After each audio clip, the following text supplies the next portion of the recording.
My name's Nicole Hartley Bradford, and the purpose of this recording is for me to document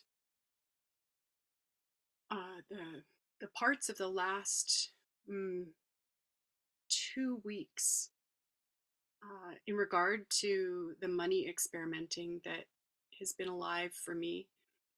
Mm, a little bit of context about that is that about 2.5 years ago, I I started to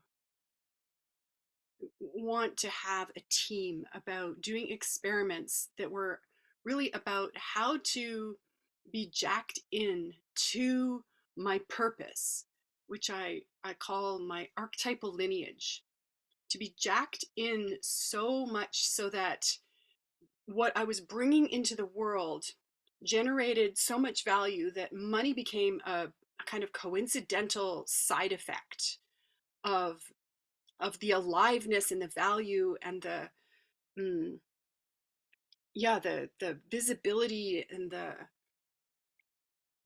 power really of of what I was flowing into the world.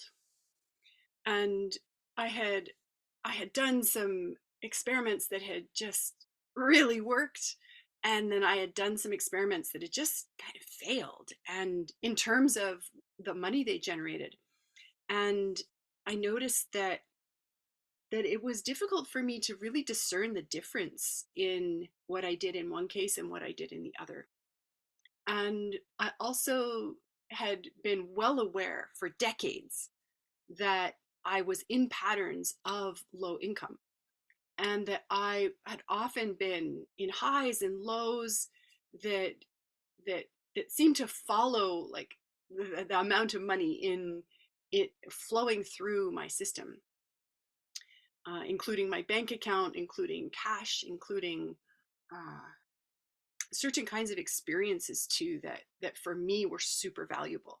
And yet all of it was so valuable. So again, it was really hard for me to discern mm, like what I wanted about what kind of value.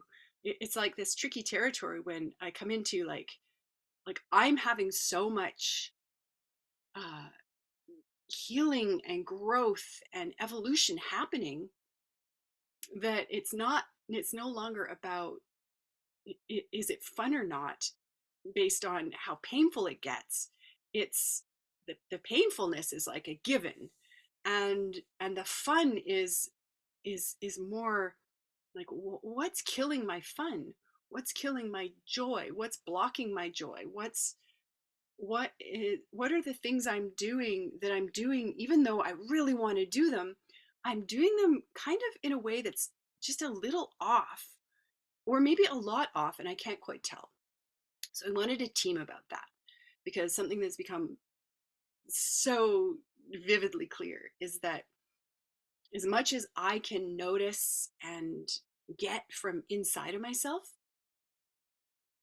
I need people who are watching me from outside of myself to be able to reflect back to me what they see about how what I'm doing is landing in the world. And I had lots of experiences about uh, the different kinds of feedback that people give that either shut me down or light me up and empower me to keep going. And so there was a lot in this mix. And I originated Money Club, and it started out as just a general call out. Hey, who wants to come and talk about how the money part's going in your life? And we'll do experiments about inside and outside, like inner experiments and outer experiments about possibilities, like just riffing off possibilities. And that was super fun. There were several, I think, Thursdays in a row where different numbers and different people came in and out of the space, and they were such fun spaces for me. And I learned a lot, and I got a lot of doorways for healing, and I got a lot of new experiments to try, and I got a lot of, I covered a lot of ground. And then I wanted to do a paid series, which is like, okay, this is about money. How can I be doing something that turns me on so much in a way that generates the money? And and wow, like I think I did something like 5 or 6 Money Club series since then. And I tried all kinds of different ways of working it out so that, like, because a lot of the people who wanted to do experimenting were also low on money. So this led to lots of experiments about other kinds of currency that I wanted flowed my way, that would like help my yes to them being on the team be even bigger than my initial, like, yes, if you want to do this research, you're in. And while I was in San Francisco, while I was in really Northern California, I got a whole new experience kind of to work with around money experiments. And mm, yeah, I want to talk about that here so that it's documented for me, really, and for anyone else who gets gold out of it. Great. I had, yeah, and I'm practicing telling my story in a succinct way, without falling into this victim story mode, without telling unnecessary details, so that it's clean and crisp and it gets the gold across. And you have feedback and coaching for me after watching about what I can do differently in order for this to happen, please let me know, because when I tell stories, I want to tell all the bits and pieces, and I have trouble navigating through to the key points that get the gold across, the value across of the stories. In any case, there was a big chunk of money, big for me. So something like 12 or 1300 Canadian dollars that I had done the things that it would take to get this money to land in my account, and it didn't arrive. And I didn't have access through the reduced digital technology that I had set myself up for while I was in the US to be able to find out why this money hadn't arrived. And in the meantime, the money that I had got less and less and less. Of course, with travel, accommodation, and food eating, which are necessities. And yeah, my system started to freak out. And there was this incredible series of coincidences that happened that made it possible for me to go from what I thought I would be doing in Southern California after the training, 2 training spaces I was in, and before the gathering space that I was down there for. There were something like 4 or 5 weeks in between, and I had wanted to do this, the work of this team that I'm part of called Experience Archaearchy, which is basically a big treasure hunting team looking for regenerative projects to interview people at the projects about how it goes in their project, to see if they'll be a fit for a book called Experience Archaearchy, which is a travel guide for people who want to go to radically regenerative projects and experience what it's like to be in such a space. So I had a whole bunch of contacts, and I had communications in the works, and and I think it might have been generated from me asking a lot of people to let me know about projects in Northern California, that I got a message from a dear friend saying, "You've got to talk to this guy at this project." And I looked up the project, and it was Winosh in near Willits, California. And right away, I was like, "Wow, yes, I love this project." And right now, my priority is find a place where I can do a work trade so that I don't spend the money that I would need to do the things I've committed to doing and get home. So so I diverted, I pivot, and I went to Willits, and what unfolded during my stay at Winosh was, first of all, a lot about, oh my gosh, this sense of being a failure, of being so needy, of being having done something wrong, and hiding my money story, hiding keeping from telling people what was actually happening for me. And bit by bit, I started to open up and be honest, again riding this edge, where I didn't go into this victim story and oversharing, while I also didn't just undershare and not be real about the feelings that were happening in my system, and really owning them while taking responsibility. And it was it was very cool. Again, the coincidences just kept rolling, providing these opportunities to experiment, doing new things in new ways with new people, and then getting feedback from the people, from more coincidences happening, from constantly getting feedback about was I jacked in to my purpose, and how was the money part a kind of barometer for that. So, and when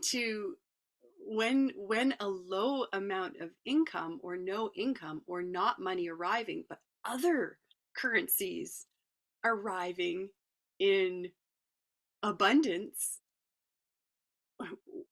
what was, yeah, it's like I discovered that it becomes so easy for me to focus on money as the feedback for whether I'm jacked in or not. And then also the sensations in my system, the tension, the pain, the mm, and then the other things happening. So what are the real evidence of being jacked in? And and I did some experiments that I had sworn I would never do again. I asked for a loan, which is something that, gosh, I think the last time I let myself loan any money was in 2014. I I got like forbid myself to ever go into debt again. Mm. And so I did this forbidden thing. I asked for a loan, and the person granted the loan. And this made it possible for me to have a little bit more money so that I could really get home. And what I discovered is that once I had that little bit more of like a level of income flow in my system available to me, I start something relaxed in me, and I was able to, the creative energy was able to flow some more, and I was able to like kind of get my attention and get my kind of get myself back. and and this really went like this went against this thought where that I've been mm, kind of trying to dismantle in my mind, that to give somebody money is to rescue them. It's a hand out, not a hand up. It's enabling rather than being empowering, and and that makes it wrong.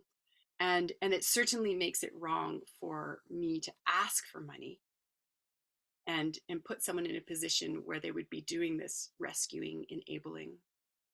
And so I was really up against this place in myself, because I had also, mm, in a way, unconsciously started to forbid myself from asking for money, which is something that I had been really quite okay about doing during certain years between about 2014 to about 2018 or 19. And if I didn't have something really clearly obvious to exchange. And back then it went something like, if you have received value from me in the past, that that you want to uh, that you want to pay for kind of now, please send it, because I am short on money and I'm freaking out, and you know, I stand to lose my home because I don't have money for rent, and you know, if you need a reason, uh, you can use that reason. If you don't need a reason, go ahead, send money. I'd be very grateful. It would be a very timely gift. And so I had stopped doing that because I wanted the money to come as a consequence of delivering value in this more direct way. So this was super hard for me to ask for this loan, and I was clear that I wasn't going to ask for money. And yet there was something niggling in me because uh, it comes from this work that I've been doing over the last 3 years, where I learned to use my power to ask. And, you know, and it seemed like I was using it to ask all kinds of things except to ask for money. And I thought, what's stopping me from asking for money? Yeah, I'm thinking of it as wrong, as bad, and that this is this rescuing, and rescuing is wrong or bad. And I can't do it because I'll be judged. I'll be uh, like, uh, I'll create the consequence of this like disgust or disdain in people, and they'll withdraw from me. And so I'll lose contact also, and lose like respect, or and it'll be my own respect that I actually lost first. So I was like, wait, what about, is it me or is it them? And what comes first, and what can I do about it? How can I be more radically responsible for how much money is flowing through my life and how much other currencies? So I held off and I held off. And what I found was that I was really stuck, because I would get impulses about offerings I wanted to bring to the world, and I would just get stuck making the posters, writing the write ups. And it was just like, no, I don't want to do this. I don't want to do this. I'm pushing, I'm forcing. It was just not working. And I had enough that I was going to, you know, be able to get to where I wanted to go. And one of the next places that I was going to be going was going to be a place where I had an agreement in place to to deliver 10 sessions in 5 days to a gathering, and that the income that had been part of this agreement was something like $1,500. So I knew I needed to just get there, and then, you know, my coffers would fill again. And I got the news that they that they didn't have the numbers of people coming to the gathering that they had anticipated. And so they were doing some rearranging, and my 10 sessions were reduced to 3 days. Now, I had already made arrangements to come into that area in time for the 5 days, but no problem. I I could come into the area, and I could stay with the project that I was going to be staying at for some extra days, no problem. So I got to that project, and I also was, you know, feeling a lot of joy and some fear about how it was going to go. And I think what I missed was I felt some other fear that I didn't get the information from. I felt, in retrospect, I can recognize now that I felt scared because the way that my offering was titled, I didn't think it was going to work. And I had brought forward one title, then I had a suggestion to change the title, and I realized that I gave my authority to that person who said, you know, I think that this title would work better for these people. And I just said, okay, great. If you think that would work better, change it. And yet when I saw it, I was like, I don't think that'll work at all. No problem. I let it slide, and uh, I got to the project, but I've missed a part. So what happened in the week or so before was that I I was invited to stay somewhere during that week before, where the generosity in the space, the beauty of the space, the generosity of food, appreciation, the living space was luxurious. There was an abundant garden that I was invited to help myself to. Uh, there was, there was no problem getting on Wi-Fi, or I was offered a car to use, and this receiving this was difficult. And so I was really like, it kind of woke me up to this part that stops things from coming in. And the sensation in my system was it stopped.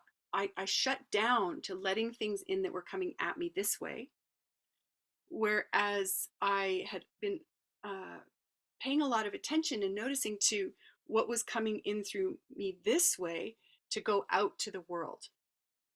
And this was not new, to think, oh, I need to open my heart to let love in, to let other currencies in. mm. But I had not ever thought of it in terms of how am I closing, or how am I creating some kind of barrier to money coming in. And this happened around the same time that one of my partners in Money Club said, I'm picking up that you have some thoughtware wiring that says money equals love. And I I had I had heard that possibility before, that that's something that happens in people's thoughtware, and I thought, no, that's not how it is for me. And yet, when it arrived from that person in that way on that day, I was like, wow, yes, I have this wiring that money equals love. And I have a hard time letting money in. I have a hard time letting generosity and love in. And I have an easy time flowing value, generosity, all these different kinds of currencies outward, but it's this incoming part that I'm struggling with. So I decided to do a few new experiments. One was to keep sharing more honestly and authentically with the people in my on my teams about what was really happening for me. The other was to to like, yeah, to do more exploring about how I've got this money equals love wiring, and how, what consequences it's creating for my life. And one day I woke up, and there was so much tightness in my system. There was so much pain. And I started to lower my numbness and really let myself feel. And I started speaking out loud, and I started feeling more and more and more. And I was really like focused on not telling victim stories, but being real with what was here and now, and the feelings that were happening about what was here and now. And I there's this area where the the level of income was enough, for like safe enough for today, maybe safe enough for tomorrow, but what about as I continued on my journey and to keep my commitments. So I reached out in particular to three teammates, and I let them know, and I'd been given this experiment to be more honest and open and divulgent, like or yeah, divulge what was really happening for me. And so I got this go go go about about these kinds of communications, and so I did it. And I was so scared because I sounded to me like I might be using my sadness to manipulate people, to to try to turn people into rescuers. I had a lot of fear that they would become persecutors and like tell me, you know, these hurtful things about who I was. And so I had my bubble really strong, and I was like Any feedback is gold. Whatever's said, whatever comes of it, it'll be golden feedback, and I will use it as information to adjust course accordingly. And I got from the three teammates that I reached out to, I got a no to my saying, "Will you give me a gift of money?" And it came with other feedback that just that landed as this, you're being a victim. I won't rescue you. Uh, if I rescue you, it will cause the consequence that you're even more off track.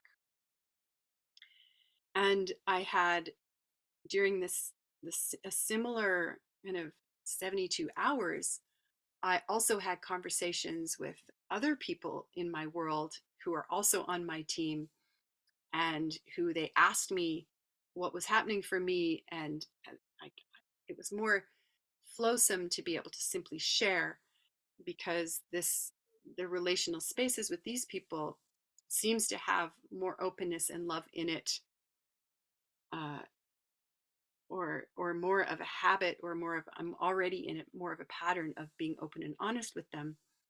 And in one case, it was the person who had given me the loan.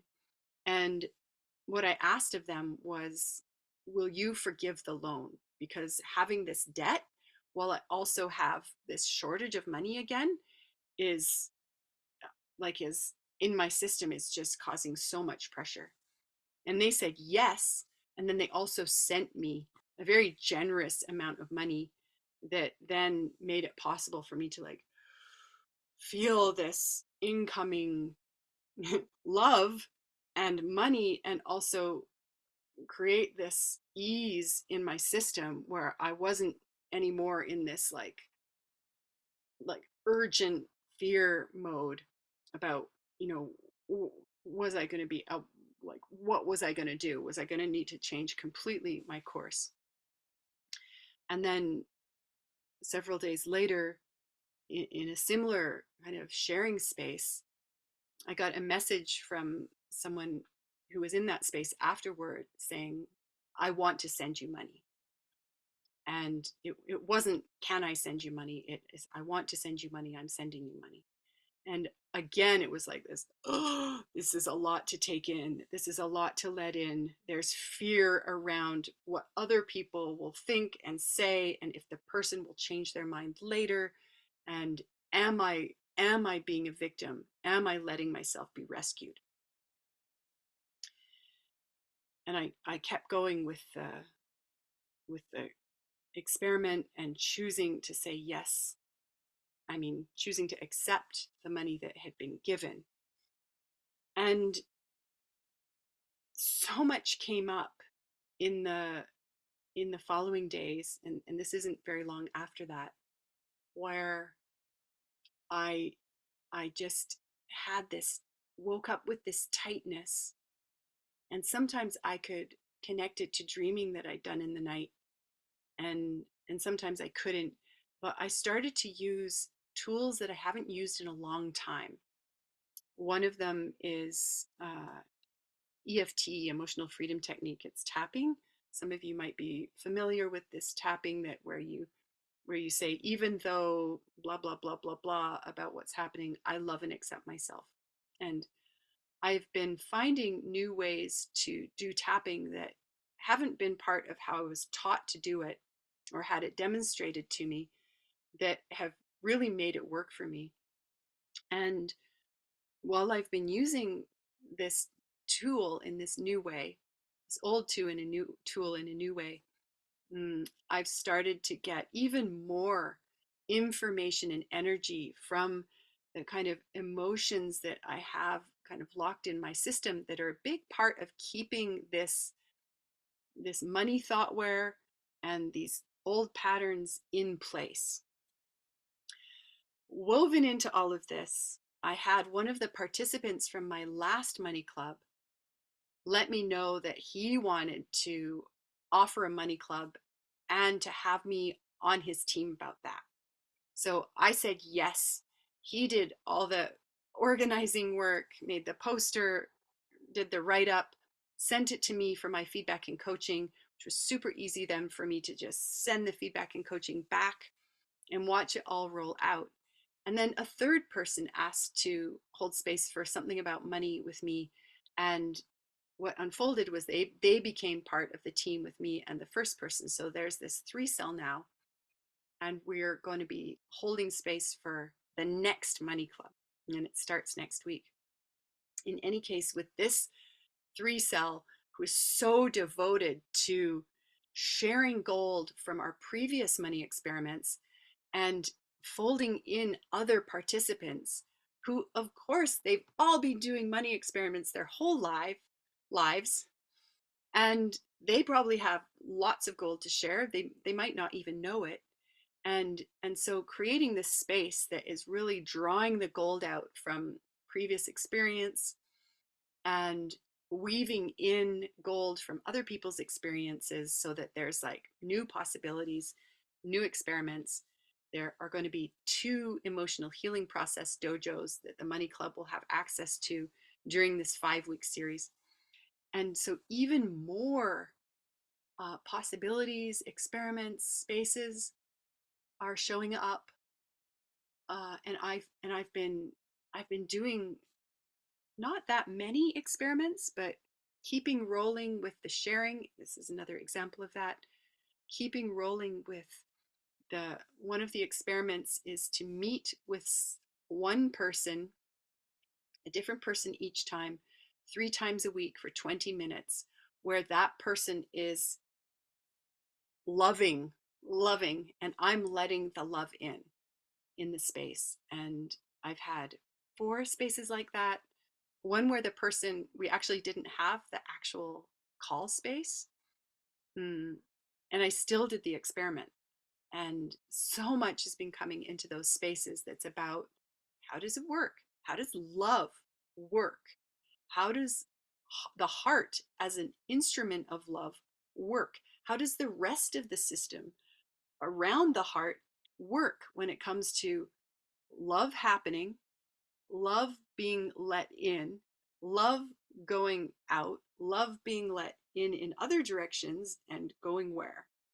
So there's this there's this two-way street thing going on that I'm getting more of a sense of what my system, how my system works, what closes, what can close, what can open, what is opening and closing, and and and how, yeah, how does it go?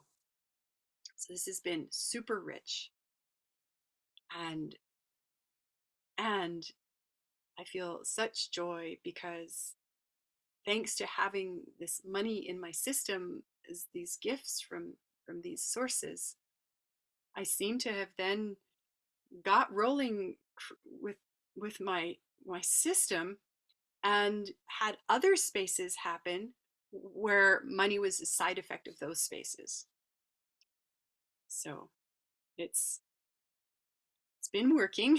I feel, want to say knock on wood, and I feel such joy that this 5-week money club is coming up, that another spaceholder training is coming up. I've been invited to join another spaceholder training team as one of quite a larger number of spaceholders. And I have also got some work talks that I've started to be like, yeah, I want to share about this because it's really all on my edge, on my learning edge. I realized that I hadn't posted in my Patreon uh, space for a long time. And I wanted to share a little bit about that, which is that I had someone in my world be very adamant that Patreon is a space, a rescuing space, and that if I was putting time and posting in Patreon, that I was asking to be rescued. And I asked myself, what else is possible about that? And this is not a new question. This has been ever since that came to me a year and a half ago. this has been my question. How can I still do this experiment as a, not as a rescuing space? So, and I've posted a little bit about that already, but what I want to say here is if if yeah, if you have feedback and coaching for me about what I do or don't do that makes this platform a rescuing space, and what I might try or try to stop doing that would make it a space of empowerment and mutual benefit, where the money that the patrons send is like, yes, I'm a yes, I want to send this, not the kind of thing where when you get a post from me, you're like, oh, I wish I wasn't doing this. Um, and if that is happening, if what you receive from being in this space lands in a way that you really don't want to give it, I ask that you stop. And yeah, please don't give me money to rescue me. Give me money if you want to give me money. And yeah, and this is part of this kind of readjustment in my system. And and what I notice about that is that this has always been how it is. And and I've never articulated that. So please do what is fun for you, and also what doesn't cost you uh, in ways that you don't want. If it costs you too much time, if it costs you like, if it's a disturbance, mm, yeah, like I I highly recommend that you do yourself the favor of just stopping. So that's what I wanted to share. And thank you if you've listened all the way to the end. If not, no problem. I don't do this because I want to trap you as an audience and manipulate you into doing what I want. I do this to share where I'm at, to document where I'm at for my own purpose, and because it's fun for me. Yeah, thank you. Goodbye for now.